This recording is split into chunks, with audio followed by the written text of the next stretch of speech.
যে মহান রব্বুল আলামিন আপনাকে আমাকে মায়া করে দয়া করে আল্লাহ তাআলা সবচেয়ে বড় হুকুম ছিল মাগরিবের 3 রাকাত ফরজ নামাজ আদায় করেছি, এর শুকরিয়া জ্ঞাপন করি আলহামদুলিল্লাহ। সূরা ইব্রাহিমের 7 নম্বর আয়াতে আল্লাহ তাআলা বলেন, লা ইন শাকারতুম লা আযীদান্নাকুম ওয়া লা ইন কাফারতুম ইন্না আযাবি লাশাদীদ।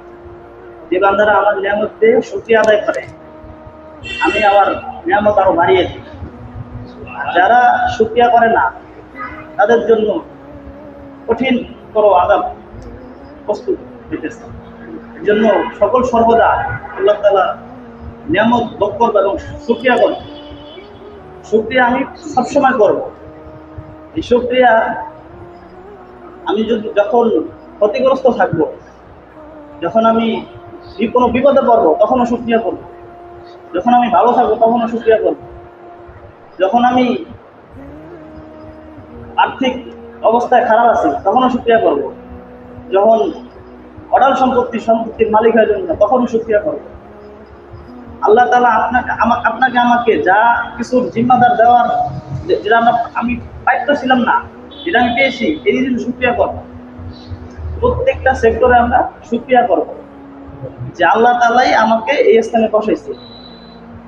এটার মানে পুরা কৃতিত্ব, এটার পুরো ক্রেডিট আল্লাহ তাআলাকে দিতে হবে। সূরা নামলে আছে, সূরা নামলের 15 নম্বর আয়াত আল্লাহ তাআলা বলেন, ওয়ালাকাদ আতাইনা দাউদা ওয়া সুলাইমানা ইলমা, যে আমি দাউদ ও সুলাইমানকে ইলম দান করেছি। ওয়াকাল আলহামদুলিল্লাযী ফাদ্দালানা আলা কাসীরিন মিনাল মুমিনিন। তারা শুকরিয়া করত, তারা উভয়জন শুকরিয়া করত যে আল্লাহ আমাদেরকে যা দিয়েছে অনেক দিয়েছে এবং বহু মুমিনদের উপরে আমাদেরকে কি শ্রেষ্ঠত্ব দিয়েছে না। তারা ইনসানদের উপরে রাজত্ব চালাইত এবং কি অনেক পশু প্রাণীর উপরে রাজত্ব চালাইত। মানে মোট কথা হইলো যে আল্লাহ আমাকে যত ক্ষমতাই দেব, প্রত্যেকটা বিষয়ে আমি আল্লাহমুখী হব, যে আল্লাহ আমার দিয়েছে। এটা হইলো শুকরিয়ার বিষয়। প্রত্যেকটা সেক্টর আমরা শুকরিয়া করব। আল্লাহ তাআলা শুকরিয়া বেশি থেকে বেশি করার তৌফিক দান করুন আল্লাহ তাআলা। আমিন। বাবা আদম আলাইহিস সালাম থেকে শুরু করে এ পর্যন্ত যত নবী আছেন সবাই এক কালেমার দাওয়াতের জন্য আসছে। সবাই এক কালেমার দাওয়াতের জন্য আসছে। বলেছে যে হে লোক সকল তোমরা সবাই বলো লা ইলাহা ইল্লাল্লাহ, যে আল্লাহ তাআলা ছাড়া ব্যতীত কোনো ইলাহ নাই। এই দাওয়াতের জন্যই প্রত্যেকটা আম্বিয়া কেরামকে আল্লাহ তাআলা পাঠাইছে। এই যখন দাওয়াত দিতে যায় তখন তাদের অনেক হ্যাসেল পোহাইতে হয়, অনেক কষ্টের মধ্যে পড়ে যেতে হয়। এই কষ্ট মুজাহাদা করতে করতে আস্তে আস্তে তাদের যারা অনুসারী ছিল তারা কামিয়াব হয়ে গেছে, যারা মানে নাই তারা হালাক বরবাদ হয়ে গেছে। যেরকম অনেক নবীকে মাছের পেটে থাকতে হয়েছে, অনেক নবীকে আগুনে থাকতে হয়েছে। এমনকি আমরা হুজুর সাল্লাল্লাহু আলাইহি ওয়াসাল্লাম যে সকল নবীদের সম্রাট, উনিও অনেক কষ্ট মুজাহাদা করেছেন। এই দাওয়াতি মেহনত করতে দেয় উনি রক্তে রঞ্জিত হয়েছে। উহুদের ময়দানে তরবারির কড়া ভেঙে তার চোখের ভুরু এখানে ঢুকে গেছে। তায়েফে চলে গেছে দাওয়াতের জন্য, সেখানে নবীকে চিনে নাই। মাথাওয়ালা মানুষটা তারা বাচ্চাদেরকে বুঝাই দিছে যে মাজনুন, পাগল, নাউযুবিল্লাহ বলে। এই লোকটি কি পাগল, নাউযুবিল্লাহ এই বলে লালাই দিছে যে তোমরা সবাই একে পাথর মারো। তো রক্তে রঞ্জিত হয়ে গেছেন। জিবরাইল আমিন চলে আসছেন যে আপনার এই কষ্ট দেখা আপনার প্রতিপালক থাকতে পারে নাই, আপনি কি চান? আপনি যদি চান এই মুহূর্তে যে এই তায়েফবাসীকে 2 পাহাড়ের মাঝখানে চাপা দিয়ে মেরে ফেলবো, তাও হবে। আমাদের হুজুর সাল্লাল্লাহু আলাইহি ওয়াসাল্লাম হলো নবিউর রাহমাহ, রহমতের নবী, মায়ের নবী, দয়ার নবী। যে বলছে না আজকে ওনারা মানে না কি হয়েছে, ওনাদের পরবর্তী জেনারেশন মানবে। এই দাওয়াতি মিশন নিয়ে অনেক হেসাল পোহাইতে হয়েছে, অনেক কষ্ট করতে হয়েছে। এক ঘটনায় কাবা চত্বরে হুজুর সাল্লাল্লাহু আলাইহি ওয়াসাল্লাম নামাজ পড়তেছেন, কাফেররা আশপাশে বসে হাসাহাসি করতেছে এবং আবু জাহেল ঘোষণা দিল যে কে আসো, অমুক এলাকায় যাবে, ওটে নারীগুড়ি নিয়ে আসবে। আসার পর যখন মুহাম্মদ সাল্লাল্লাহু আলাইহি ওয়াসাল্লাম যখন সিজদায় যাবে, তখন তার সিজদা যাওয়ার উপর তার মাথার উপরে ছেড়ে দিবে। কে আসো? উকবা নামে এক পাপিষ্ঠ দাঁড়িয়ে গেছে, আমি আছি। তো আবু জাহেলের কথা মতো সে তাই করল। হুজুর সাল্লাল্লাহু আলাইহি ওয়াসাল্লাম যখন সিজদায় চলে গেলেন, তখন এই ওটের পচা গান্ধা নারী বুড়ি যা আছে ছেড়ে দিলেন উপরে। এরকম বিভীষিকা মুহূর্তে হুজুর সাল্লাল্লাহু আলাইহি ওয়াসাল্লাম সিজদারত উঠতে পারতেছে না, কষ্ট হইতেছে, উঠতে পারতেছে না। তো এরপর ফাতেমা রাদিয়াল্লাহু আনহা আসেন খবর পেয়ে। আসার পর এটি সব সরিয়ে হুজুরকে উঠান। একটা জিনিস লক্ষ্য করেন যে কাফেররা সবসময় ওখানে আক্রমণ করত, ওখানে মুসলমানরা স্বাধীন ছিল না। তারা ওই অবস্থাতেও ইসলাম পরিপূর্ণ মানছে। নবীজি ওই অবস্থা থাকতেও একটা জিনিস ভাবেন যে হাবিব সাল্লাল্লাহু আলাইহি সাল্লাম সিজদারত আছে, কইরা রইছে দ্বীনের জন্য, নামাজের জন্য। এবং কাফেররা সবসময় একটাই দোষ হিট করছে, কি দোষ? যে তোমরা কেন আল্লাহকে বললো এক। ঠিক আছে, এটা কি দোষ ধরছে কাফেররা। এবং কেন তোমরা কাবা চত্বরে আল্লাহর ইবাদত করো, এটা দোষ ধরে ফেলেছে। হাবিব মাথার রত, সিজদারত, নামাজের জন্য কত কষ্ট করেছে, দিনের জন্য কত কষ্ট করেছে। আর আজকাল দিন আমরা এমনি এমনি পেয়ে গেছি, যে বাপদাদার প্রত্যেক সম্পত্তি আমরা যেমনি এমনি এমনি পেয়ে যাই মেহনত ছাড়া, যে দিনও আমরা মানে মেহনত ছাড়াই পেয়ে গেছি। আলহামদুলিল্লাহ মেহনত ছাড়া পেয়ে গেছি, কিন্তু এই দিনের যে দিন পাইছি, এই সাহাবিয়ারা দিন মানে পাইতে হলে তাদের মতো আমরা হইতে পারবো না, কিন্তু তাদের যে কষ্ট হয়েছে ওই কষ্টগুলো আমরা অনুধাবন করতে পারবো যদি মেহনত করতে পারি। এই জন্য মেহনত করার ইচ্ছা আছে তো ইনশাআল্লাহ দিনের। তো আরেকটা ঘোষণা দেওয়া হইল, এই উকবাই আবার এই উকবাই হুজুর সাল্লাল্লাহু আলাইহি সাল্লাম কাবা চত্বরে বসে আছে, নবীকে হত্যা করে ফেলবে। এরকম একটা চাদর রুমাল নবীর গলায় লটকানো হয়েছে। লটকানোর পর সাথে ছিল আব্দুল্লাহ ইবনে মাসউদ। তিনি বলতেছে যে আমি সাহস পাইতাছি না যে কাফেরদের ওখানে যায় আমি হাবিবকে রক্ষা করবো, কারণ তাদের বল ওখানে বেশি, আমি গেলে তারা আমাকে পিটাইবে। তিনি কাঁদতেছে। তো সাথে সাথে আবু বকর রাদিয়াল্লাহু আনহু আসার পর ওই উকবাকে একটা ধাক্কা দিছে, উকবা ছুটে যা পড়ে গেছে। যাওয়ার পর এই উকবাকে বলল যে তুমি একটা মানুষকে কেন এত কষ্ট দিতেছ? এই মানুষটা তো তার প্রতিপালক যে সৃষ্টি করছে ওনার ইবাদত করে এবং উনি রিসালাত নিয়ে আসছে, উনি সত্য নবী, যে ব্যাপারে উনি তোমাদেরকে বাস্তব অনেক মুজাকারা দিয়েছে এবং দলিল দাও দিয়েছে। কেন তোমরা এরকম করতেছ? এই দিনের জন্য অনেক কষ্ট মেহনত করছে। বেলাল হাবশী রাদিয়াল্লাহু আনহু আমরা সবাই জানি যে মরুভূমির গরম উত্তপ্ত পানির মধ্যে ওনাকে চাপা দেওয়া হয়েছে। মনে রাখবেন ওই সময় কিন্তু সাহাবায়ে কেরামদের প্রতিহত করার ক্ষমতা ছিল, কিন্তু তারা করে নাই। কেন? তখন পর্যন্ত আল্লাহর তরফ থেকে কোনো আদেশ আসতেছে না, তখন পর্যন্ত একটা আদেশ আসতেছে না যে তোমরা এটার মানে প্রতিবাদ করো, এরকম কোনো আসতেছে না। তখনই আল্লাহ তাআলা একটাই বলেছে সূরা নাহলের 127 নম্বর আয়াতে, ওয়াসবির ওয়া মা সাবরুকা ইল্লা বিল্লাহ। হে নবী আপনি ধৈর্য ধারণ করুন, আপনার ধৈর্য আল্লাহর তৌফিকে হবে। ওই সময় সবাই জুলুম অত্যাচার সহ্য করছে এবং ধৈর্যের মাধ্যমে এটা ধামা চাপা দিয়ে রেখেছে, কিন্তু দাওয়াত থেকে ক্ষান্ত থাকে না। যত মায়ের যত বিভিন্ন কথা শুনেছে, কিন্তু দাওয়াত থেকে ক্ষান্ত থাকে না, দাওয়াত দিয়ে চলেছে। তো মক্কায় প্রায় 3 বছর রাসূল সাল্লাল্লাহু আলাইহি সাল্লাম গোপনে গোপনে দাওয়াত দিয়েছেন। এই দাওয়াতের মধ্যে রাসূল সাল্লাল্লাহু আলাইহি সাল্লামের বিবি খাদিজা রাদিয়াল্লাহু আনহা ইসলাম গ্রহণ করেন, আবু বকর রাদিয়াল্লাহু আনহু ইসলাম গ্রহণ করেন, আব্দুল্লাহ ইবনে মাসউদ, আলী ইবনে আবি তালিব, বেলাল ইবনে রাবাহ তারা ইসলাম গ্রহণ করেন। তখনও প্রকাশ্যে দাওয়াত দিতেছে না। যখন থেকে প্রকাশ্যে দাওয়াত আর নাজিল হয়েছে, প্রকাশ্যে দাওয়াত শুরু করেছে, তো এই দিনের জন্য অনেক কষ্ট মেহনত করছে। তো এই যে কাফেররা এত জুলুম অত্যাচার করেছে, প্রতিহত করছে, করে নাই, তবে হ্যাঁ প্রতিহত করেছে যখন থেকে আল্লাহ তাআলা আয়াত নাযিল হয়েছে। যখন 13টা বছর জুলুমে নির্যাতিত হয়েছে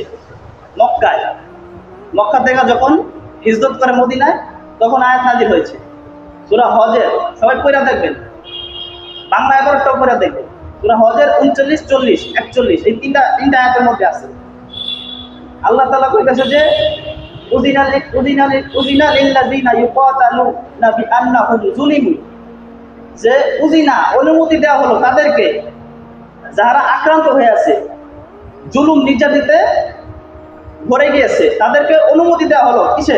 যুদ্ধের অনুমতি দেওয়া হলো। ওয়া আন্নাল্লাহা আলা নাসরিহিম লাকাদির, আর আল্লাহ তাদেরকে সাহায্য করিতে সক্ষম হয়েছে না? 313 জনের পক্ষে 3000 সৈন্য জয় করছে। কোনটা? 313 জনই জয় হয়েছে। এটাই হলো এই যে এটাই যে বিপুল সংখ্যক কাফের যদিও থাকে, আর আল্লাহওয়ালা ঈমানওয়ালা কিছু সংখ্যক যদি মুমিন বান্দা থাকে, আল্লাহ ওই দলকে বিজয় করবে। এক যুদ্ধে সাহাবায়ে কেরাম ভয় পেয়ে গেছে যে কাফেররা তো প্রচুর। ওমর রাদিয়াল্লাহু আনহু বলেন যে, আচ্ছা তোমরা ভয় পেতেছো কেন? আমরা তো এই বাঁচলে গাজী আর মারা গেলে শহীদ। ওমর রাদিয়াল্লাহু আনহু এই জিনিসটা বুঝাইতেছে যে মারা গেলে তো শহীদ হয়ে যাবো না, আর আমরা তো এখানে শহীদের জন্য আসছি। সাহাবিকদের এরকম হিম্মত ছিল। তো এই যে ঘোষণা আসলো, এই ঘোষণা আসার পরে থেকেই আপনার এই প্রতিহত করা শুরু করছে। পরের আয়াতে আল্লাহ তাআলা বলতেছেন যে আল্লাযী উখরিজু মিন দিয়ারিহিম বিগাইরি হাক্কিন ইল্লা আইয়াকুলু রাব্বুনাল্লাহ, যে তাদেরকে তাদের ঘরবাড়ি থেকে বহিষ্কার করা হয়েছিল। কি কারণে? ইল্লা আইয়াকুলু রাব্বুনাল্লাহ, যে কাফেররা দোষ ধরতো যে তারা কেন আল্লাহকে আল্লাহ বলে। এটা কি অপরাধ সাব্যস্ত করেছে, অপরাধ সাব্যস্ত করেছে। ওই হিসাবে কি তারা জুলুম করে। তো এই জুলুম আর বেশি দিন থাকে নাই। এরপর তার ইসলামের জয় জয়কার আস্তে আস্তে হইতেছে। তো সূরা হজের 40 নম্বর আয়াতে যখন আল্লাহ রাসূল সাল্লাল্লাহু আলাইহি সাল্লাম মক্কা বিজয় করেছেন, মক্কা বিজয়ের পরে ইসলামিক আদলে মদিনা রাষ্ট্র গঠন করেছেন। সূরা হজের 41 নম্বর আয়াতে আল্লাহ তাআলা বলতেছেন যে আল্লাযীনা ইম্মাক্কান্নাহুম ফিল আরদি আকামুস সালাতা ওয়া আতুজ যাকাতা ওয়া আমারু বিল মারুফি ওয়া নাহাউ আনিল মুনকার, আমি এই পৃথিবীতে যাদেরকে ক্ষমতা দেই তাদের 4টা কাজ। যাদের ক্ষমতা দেই তার কি 4টা কাজ। 1 নম্বর আকামুস সালাত, সালাত কায়েম করা। সালাত রাষ্ট্রীয়ভাবে সালাত কায়েম করা। এখন তো সালাত কায়েম নাই, আমরা যেটা পড়তেছি এটা সালাত কায়েম বলতেছে না, এটা সালাত পড়া বলতেছে। কায়েম তখনই হবে যখন থেকে রাষ্ট্রের যে প্রধান সে নামাজ পড়ে 5 ওয়াক্ত, এবং সে সবাই তার অধীনে যারা আছে সবাইকে উনি নামাজের আদেশ দেয়। নামাজ বাধ্যতামূলক করা। কিরকম আপনাদের একটা উদাহরণ দিয়ে বুঝাই। আমাদের দেশে মহামারী হয়েছিল না, করোনা, কি মাস্ক পরা কি করছে সরকার? বাধ্য করে, সবাই মাস্ক পরা বাধ্য। সবাই মাস্ক পরা বাধ্য। অফিস, আদালত, হাসপাতাল তো আরো বেশি, সবাই মাস্ক পরা বাধ্যতামূলক। ওই সময় ইসলামী শরিয়া যখন কায়েম হয় তখন সবারই নামাজ পড়া বাধ্যতামূলক। রাষ্ট্রের যে রুল থাকে সেই নামাজ কায়েম করবে। ওমর রাদিয়াল্লাহু আনহুর যুগে বেনামাজি খুঁজে পাওয়া যেত না, কারণ উনি নামাজের এত গুরুত্ব দিতেন। উনি যখন শহীদ হয়ে যায়, যখন কোনো অন্য কাফের ওনাকে মানে খঞ্জুর যারা পারমাইরা দেয় ফজর নামার সময়, ওই সময় উনি লুটায় পেরে গেছে গা, অজ্ঞান হয়ে গেছে গা। ওনাকে পানি খাওয়ানো হইতেছে, দুধ খাওয়ানো হইতেছে, এখানে পিত্তথলির এখান থেকে তার খাদ্যনলী কেটে গেছে গা, এখান থেকে দুধ দেয় আর এখান থেকে বের হয়ে যায়, এবং মুমূর্ষু অবস্থায় উনি অজ্ঞান হয়ে গেছে গা। এবং অজ্ঞান হওয়ার আগে বলছে যে দেখো আমার দ্বারা যেই নামাজটা সংগঠিত হইতেছিল, তোমরা এই নামাজটাকে আগে পরিপূর্ণ করো। উনি অজ্ঞান হয়ে গেলেন। যখন অজ্ঞান হওয়ার পর উনি একটু দেখতে পাচ্ছেন, বুঝতে পারতেছেন স্বাভাবিক অবস্থায়, আমরা কি হলে কি করতাম, যে আমাদের কোনো শত্রু মারছে, হসপিটাল থেকে আমি সুস্থ হয়ে আইছি, আগে কি করবো, ওরা যে আগে পিড়ে যাবে নাকি? ওমর রাদিয়াল্লাহু আনহু আগে সর্বপ্রথম খুঁজতেছে যে আমার দ্বারা যে নামাজটা সংগঠিত হয়েছিল, তোমরা কি নামাজটা আদায় করছি কিনা, নামাজটা আদায় করেছিল কিনা। তো এরকম ভাবে তিনি জিজ্ঞাসা করতেছে। সাহাবীরা এরকম ভাবে নামাজের প্রাধান্য দিত। এর জন্য যখন আল্লাহ রাসূল সাল্লাল্লাহু আলাইহি ওয়াসাল্লাম মক্কা বিজয় করেন, সালাত কায়েম করেছেন। তারপর আকামুস সালাতা ওয়া আতুজ যাকাতা, যাকাত ভিত্তিক অর্থনীতি করেছে। যেখানে যাকাত ভিত্তিক অর্থনীতি থাকে সেখানে সুদ পলায়, সেখানে সুদ থাকে না। এরকম ভাবে আপনার আফগানিস্তানে আলহামদুলিল্লাহ এখন গরিব পাওয়া যায় না। কেন? জাকাতেরাকে ফায়দারা বোঝে। জাকাতের মাধ্যমে একটা একটা একটা পরিবেশ, একটা সংগঠন দিন দিন বড় লোক হয়, উন্নতির দিকে যায়। আর সুদের মাধ্যমে একটা শ্রেণী মানে দিন দিন বড় লোক হয়, আর একটা শ্রেণী দিন দিন গরিব হয়।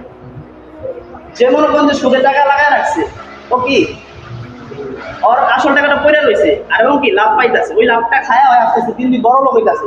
আর ওই বেচারা গরিব মানুষ ওই আসল টাকা তো দিবার পরে কথা, ওই লাভেরটা দিতে দিতে জীবন শেষ। এরকম হাজার হাজার মানুষ এরকম সুদের টাকা নিয়ে কি গরিব হয়ে যেতেছে না। আর জাকাতের মাধ্যমে যারা বড় লোক আছে, নেশাব পরিমাণ যাদের জাকাত হয়েছে, দেওয়ার খরচ হয়ে গেছে, তারা জাকাত দিবে কিভাবে? যে দিবে একটা লোক মনে করেন যে গরিব, জাকাত পাইছে, রাষ্ট্রীয়ভাবে কায়েম করতে হবে না। যখন জাকাত পেয়ে গেছে তখন ওই জাকাতের টাকা দিয়া আলহামদুলিল্লাহ ওই লোক এখন ভিক্ষা করে না। কি করে? ছোট একটা মুদির দোকান দিছে বা একটা পানির দোকান দিছে, ঠিক আছে? 1 বছর পরে দেখা যায় যে ওই লোকটা নিজে জাকাত দেওয়া শুরু করছে।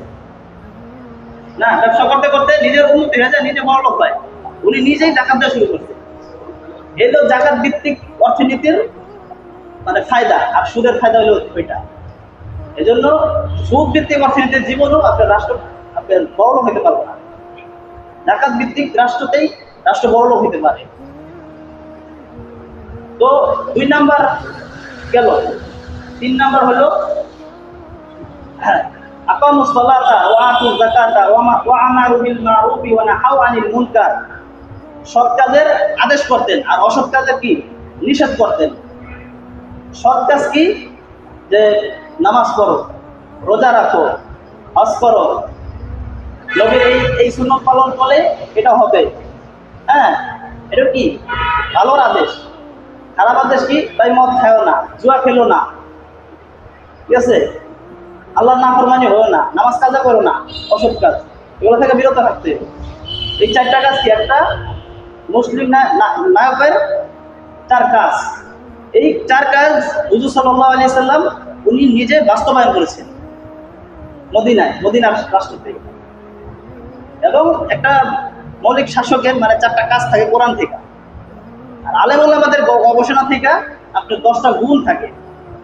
10টা কি গুণ? এই 10টা গুণের মধ্যে আমি একটা বলি, এটা হলো ইনসাফ প্রতিষ্ঠা করা। সবার কাছে ইনসাফ প্রতিষ্ঠা করা। যে একজন রিক্সা চালক, বড় আমি হিসাব কি শরীয়ত বিধান মোতাবেক ওইভাবে নিন যতটুকু আছে।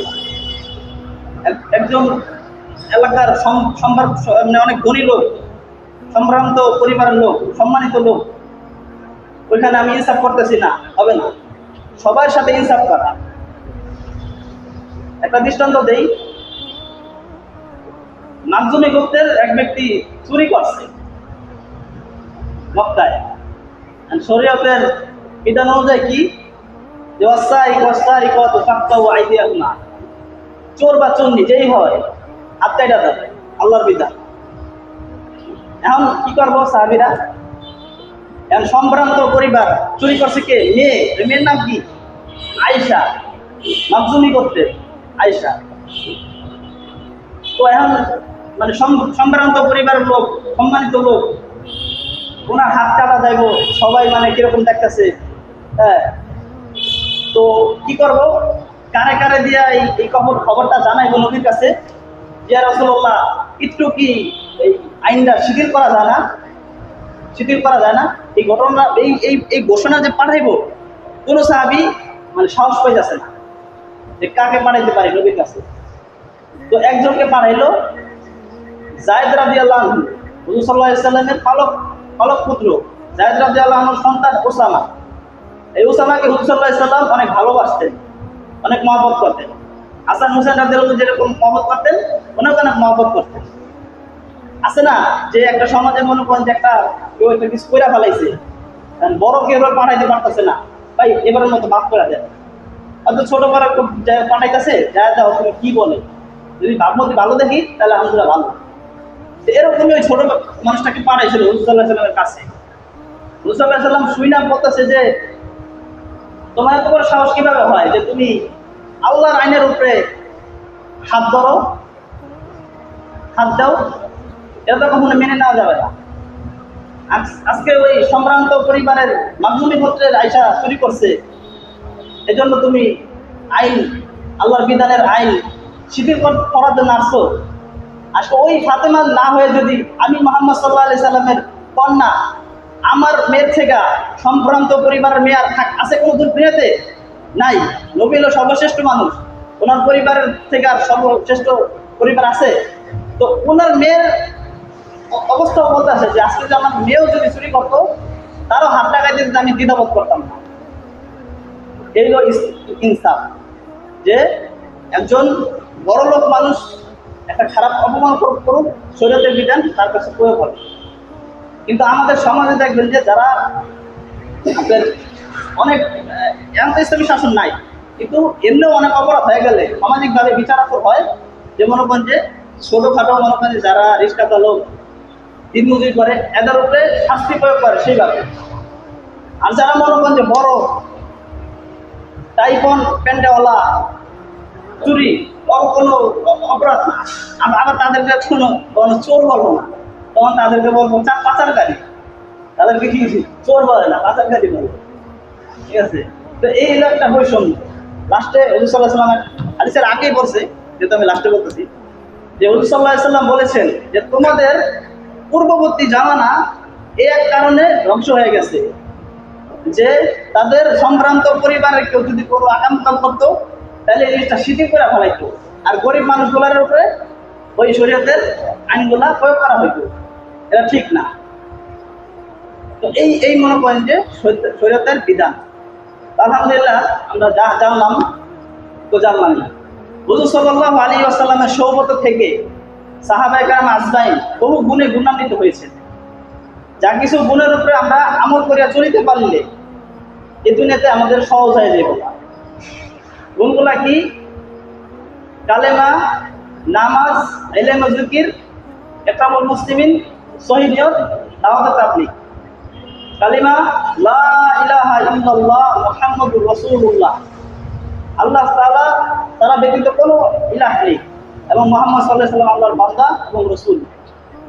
আমরা দুই চোখে যা দেখি আর নাই দেখি, চারপাশে যা দেখি, এটি সবই আল্লাহ তাআলার মাখলুক। মাখলুক কিছু করতে পারে না আল্লাহর সাহায্য ছাড়া, আর আল্লাহ সবই করতে পারে মাখলুকের কোনো প্রকারের মাখলুকের সাহায্য ছাড়া। আল্লাহ সব করতে পারে।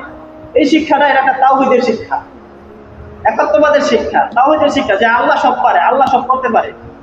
আল্লাহর মাখলুক কিছু করতে পারে না আল্লাহর হুকুম ছাড়া। এবং হুজুর সাল্লাল্লাহু আলাইহি ওয়াসাল্লামের তরিকা অনুযায়ী যে চলবে দুনিয়া এবং আখিরাতে তার জন্য কামিয়াব হয়ে যাবে। যে হুজুর সাল্লাল্লাহু আলাইহি সাল্লামের আদর্শই হলো আমাদের মধ্যে মুমিনদের মধ্যে মুসলমান মুমিনদের মধ্যে উত্তম আদর্শ। যেটা সূরা আহজাবের 21 নম্বরে আল্লাহ তাআলা বলেছেন, লাকাদ কানা লাকুম ফি রাসূলিল্লাহি উসওয়াতুন হাসানাহ লিমান কানা ইয়ারজুল্লাহা ওয়াল ইয়াউমিল আখির ওয়া যাকারাল্লাহা কাসীরা। যারা আল্লাহ এবং আখিরাতে বিশ্বাসী তাদের জন্য রয়েছে রাসূলুল্লাহ সাল্লাল্লাহু আলাইহি সাল্লামের উপর উত্তম আদর্শ। তো লা ইলাহা ইল্লাল্লাহর ফজিলত কি? মুসা আলাইহিস সালাম আল্লাহর কাছে দোয়া করতেছেন, আল্লাহ আপনি আমাকে এমন একটা জিকির শিখা দেন যে জিকিরটা আগে কাউকে শিখান নেই। আল্লাহ তাআলা বলতেছেন, হে মুসা তুমি করো লা ইলাহা ইল্লাল্লাহ। ঠিক আছে? তো বলতেছেন এটা তো আমরা পড়ি সবসময় জানি। আল্লাহ তাআলা বলতেছেন যে এই লা ইলাহা ইল্লাল্লাহ যদি এক পাল্লা রাখা হয় আর এই 7 আসমান 7 জমিন যদি এক পাল্লা রাখা হয়, ওই কালেমার ওই লা ইলাহা ইল্লাল্লাহ আল্লাহটার ভারী হবে। আসমান জমিন থেকে ওই কালেমার পাল্লাটাই ভারী হবে। এই কালেমা কেউ যদি দৈনিক 100 বার পাঠ করে আল্লাহ তাআলা কাল কিয়ামতের দিন তাকে পূর্ণিমার আলোর ন্যায় উজ্জ্বল করে উঠাবেন। এই কালেমার ফজিলত জানিয়া আমরা সবাই আমল করব আর আল্লাহর কাছে দোয়া করব, হে আল্লাহ আপনি এই কালেমা আমাকে এবং সকল উম্মতি মুহাম্মাদীকে আল্লাহকে রাজি খুশি করার জন্য করার তৌফিক দান করেন। কালেমার পরে হলো নামাজ। সূরা বাকারার 238 নম্বর আয়াতে আল্লাহ তাআলা বলেন, হাফিজু আলাস সালাওয়াত, যে তোমরা নামাজের প্রতি যত্নবান হও। সূরা নিসার 103 নম্বর আয়াতে আল্লাহ তাআলা বলেন, ইন্নাস সালাতা কানাত আলাল মুমিনিনা কিতাবাম মাওকুতা, যে মুমিনদের জন্য যখন নামাজের নির্ধারিত সময় হয় আবশ্যক নামাজ পড়া, নির্ধারিত সময় নামাজ পড়া আবশ্যক। আব্দুল্লাহ ইবনে মাসউদ রাদিয়াল্লাহু আনহু বলেন, ইয়া রাসূলুল্লাহ আইয়ুল আমালি আহাব্বু ইলাল্লাহি, আল্লাহ তাআলার কাছে সবচেয়ে পছন্দনীয় আমল কোনটি?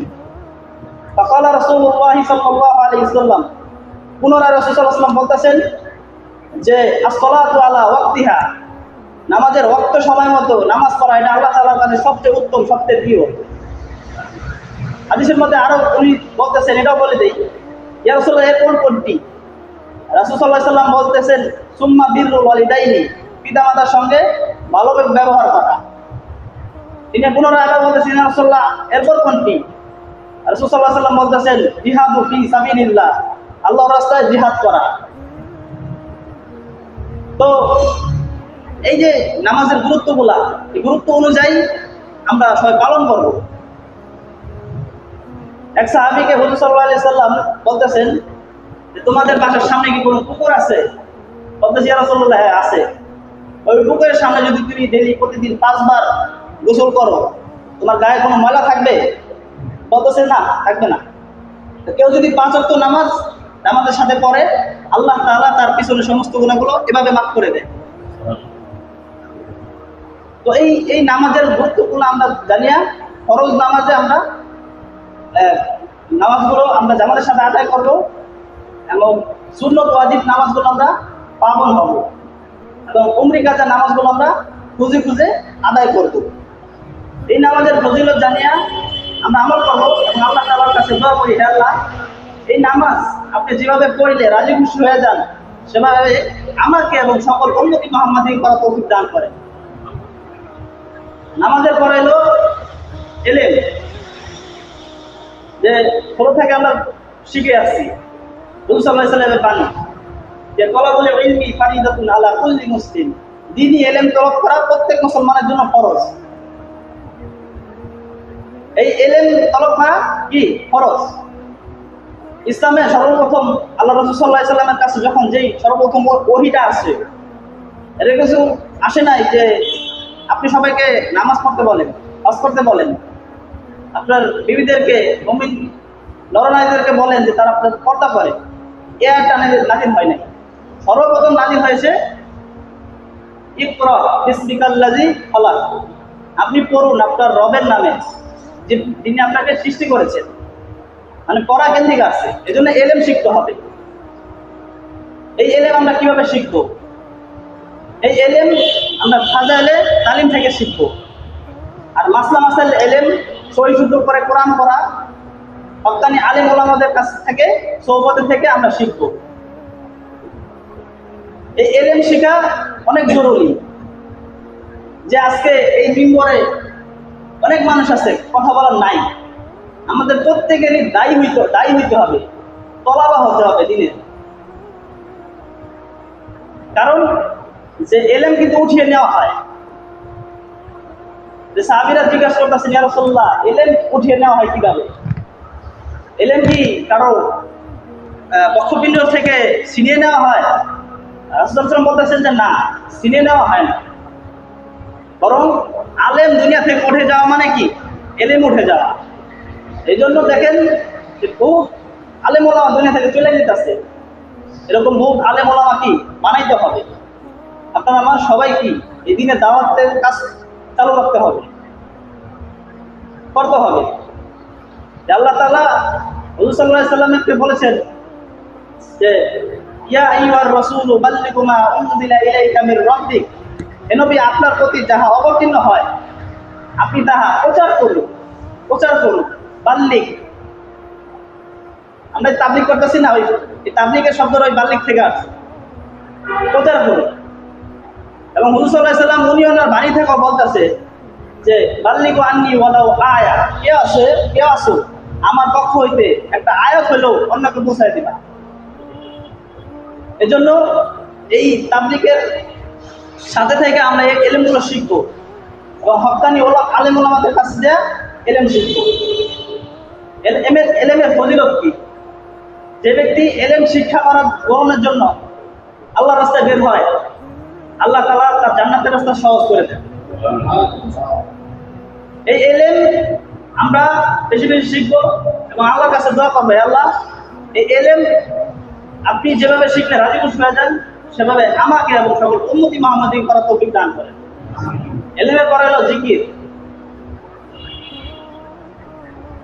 যার অন্তরে জিকির আছে তার অন্তর জিন্দা, যার অন্তরে জিকির নাই তার দিল কি মুর্দা।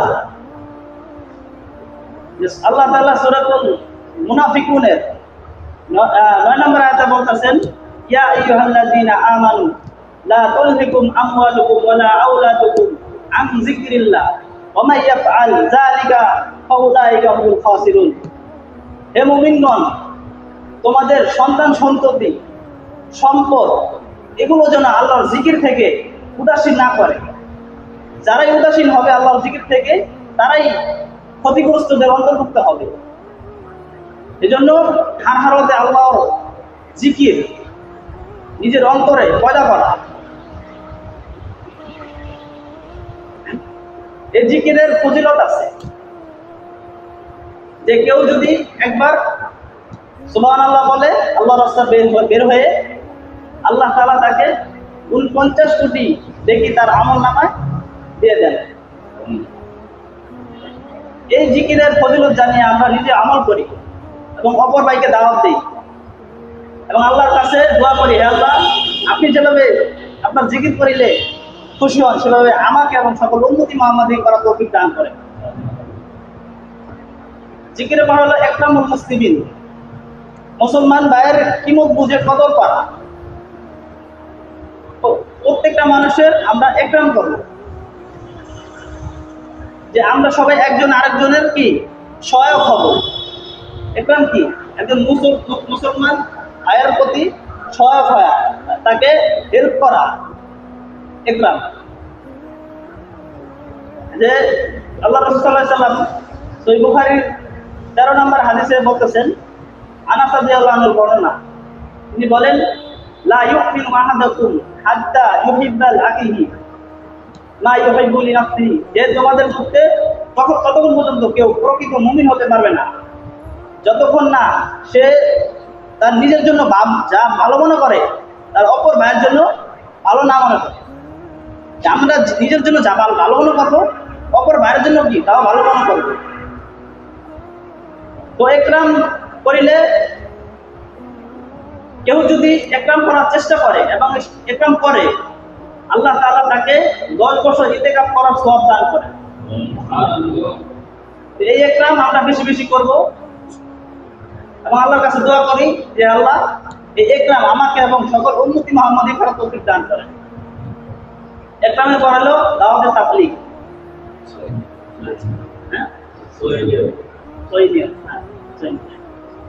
একরামের পরে সহিহ নিয়ত। সহিহ নিয়ত ইখলাস, সহিহ নিয়ত। যে আমল আল্লাহকে রাজি খুশি করার জন্য হয় এবং হুজুর সাল্লাল্লাহু আলাইহি সাল্লামের দেখানো পদ্ধতিতে হয়, যে আমল কবুল করে নেয়। যে আমার নিয়ত থাকতে হবে যে আল্লাহকে রাজি খুশি করার জন্য, হুজুর সাল্লাল্লাহু আলাইহি সাল্লামের দেখানো পদ্ধতিতে। নিয়ত খারাপ রেখে যদি আমরা, নিয়ত সহি রেখে যদি আমরা আল্লাহর রাস্তায় যদি একটা খুরমা খেজুরও দান করি, আল্লাহ তাআলা উহুদ পাহাড়ের সমতুল্য নেকি তার আমলনামা দিয়ে দিবেন। আর নিয়ত যদি অশুদ্ধ থাকে, নিয়ত যদি লৌকিকতা মানুষকে দেখানো হয়, তাহলে একটা চুল পরিমাণ নেকি আল্লাহ তাআলা দিবেন না। এজন্য নিয়তকে ঠিক রাখা। রাসূল সাল্লাল্লাহু আলাইহি ওয়াসাল্লাম বলেন যে ইন্নাল্লাহা লা ইয়াকবালু মিনাল আমালি ইল্লা মা কানা লাহু খালিসান। আল্লাহ বান্দার আমল ততক্ষণ পর্যন্ত কবুল করেন না, বান্দা যে আমল করবে একনিষ্ঠ আল্লাহকে রাজি খুশি করার জন্য যতক্ষণ পর্যন্ত না করে। এজন্য আল্লাহকে রাজি খুশি করার জন্য করতে হবে। এই নিয়ত করে আমরা আল্লাহর কাছে করব। তো এই নিয়তের ফজিলত জানিয়ে আমরা ভালো ভালো এই নিয়ত করব।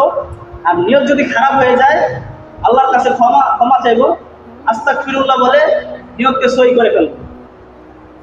তো এই ভালো ভালো নিয়ত আমাকে করার তৌফিক দান করো, সারা উম্মতি মুহাম্মাদিকে করার তৌফিক দান করো। জয় নিয়ত করলে দাওয়াতে তাবলীগ।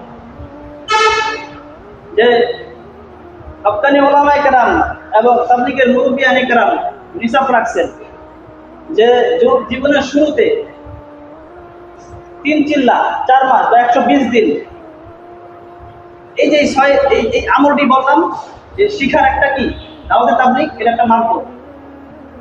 এজন্য 120 দিন আল্লাহর রাস্তায় লাগাইতে হবে এবং এই আমলগুলা যা বললাম নিজের মধ্যে ফিট করতে হবে এবং নিজেকে ফিট করে ওই তার প্রতি আমল করা। তো এই দাওয়াতে তাবলীগের যে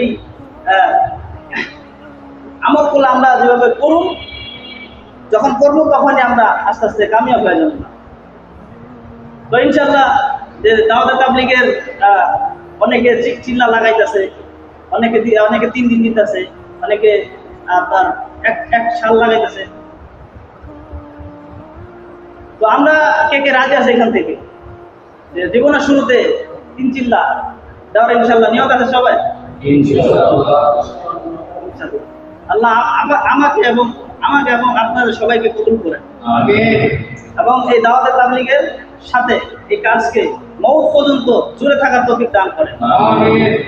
ওয়া আখিরু দাওয়ানা আলহামদুলিল্লাহ।